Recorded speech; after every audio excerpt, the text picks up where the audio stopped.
বিএনপির চেয়ারম্যান ১৭ বছর ধরে যার জন্য দেশের মানুষ অপেক্ষা করছিলেন, তিনি দেশে আসার পরে মানুষের উচ্ছ্বাস, যে আনন্দ, ভরসার জায়গাটা মানুষ যেভাবে খুঁজে পেয়েছে, এবারে তিনি যখন সারা দেশে গেছেন নির্বাচনী সফরে, বাঁধ ভাঙ্গা জোয়ারের মতন মানুষের যে উচ্ছ্বাস, জনস্রোত, এই জনস্রোত হচ্ছে তারেক রহমানের নেতৃত্বে আগামী বাংলাদেশ হবে একটা উদার, গণতান্ত্রিক, প্রগতিশীল, অসাম্প্রদায়িক একটা বৈষম্যহীন বাংলাদেশের স্বপ্ন।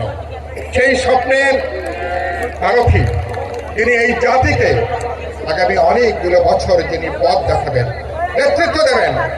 ইতিহাস এবং সময় তার উপরে ঐতিহাসিক কর্তব্য, একটা দায়িত্ব তার উপরে সময় তার উপরে অর্পণ করেছে।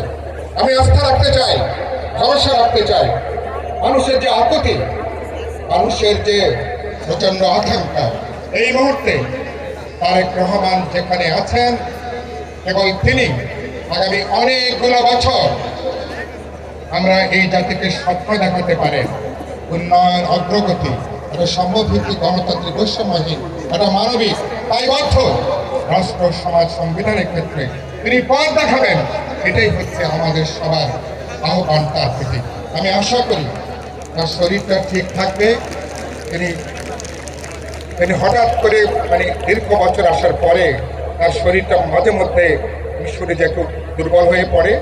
তো আমি আশা করব তিনি সুস্থ থাকবেন। আমরা তার জন্য নিশ্চয়ই আমরা দোয়া করব। আমি যেটা বলতে চাই, ঢাকা 12 আসন নিয়ে আপনারা জানেন নাগরিক সেবাগুলো এখানে উপেক্ষিত। আমরা খাজনা দিই, ট্যাক্স দিই, হোল্ডিং ট্যাক্স দিই, কিন্তু নাগরিক সেবাগুলো আমরা এখানে পাচ্ছি না।